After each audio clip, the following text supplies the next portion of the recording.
మహాదాత, ఈ అవమానం మీది కాదు, మీ ఔదార్యంతో మనిషినైనా నాది. ఇక మంచి లేదు, మమత లేదు, మానవత్వం లేదు. ఆనతీయండి మహాదాత, ఆనతీయండి. ఆ పాండవుల తలలు నరికి మీ పాదాల ముందు ఉంచుతాను. విచక్షణ, జ్ఞానహీన, మానహీన ఆ పాంచాలని మీ మంచి మీద బ్రతుకునిచ్చే బానిసగా మీకు సమర్పిస్తాను. కానీ దాని వలన మన కొరుగు ప్రయోజనమేమి? వచ్చిన మచ్చ మాసిపోవునా? జరిగిన పరాభావములు సమసిపోవునా? లేదు, నీ ఊహ సరికాదు.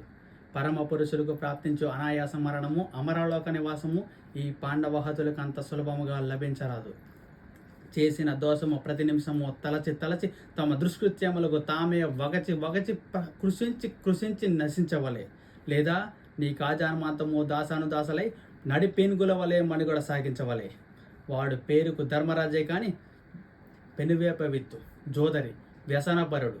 ఆమెసతోనే వారిని హస్తినికి రావించి పాచికలాడించి ఓడించి సర్వము హరించి నీ నిండు కొలవన కాకుమతి పాంచాలిని ఈడ్పించి వలువలూడిపించి వ్యవస్థను చేసి యుగత మానవతిగా నిలిపి నీవు నీ సదసోదరుడు యశోరక్షకుడైన రాధేయుడు తుక్కుంగల నీ బంధుమిత్ర ప్రజానీకమందరూ గొల్లున నవ్వి ఆ పాండవుల పంచ ప్రాణాలు విల విల విల బావ అయ్యారే, నాటి మేనలుడి ప్రభావానికి శకుని చెల్లించిన పరిహారం ఇదా, హ హుర్రే హుర్రే అని సమస్త ద్వారాలు హర్షద్వారాలు వ్యక్తం చేసి నీ చరిత్ర భారతదేశీయ పుటలపై చిరస్థాయిగా సువర్ణ అక్షరాలతో లిఖించినట్టులా నీ మేనమామ శకునినే కాదు, నీ తల్లి గాంధారీదేవి తోడబుట్టిన తమ్ముడనే కాదు.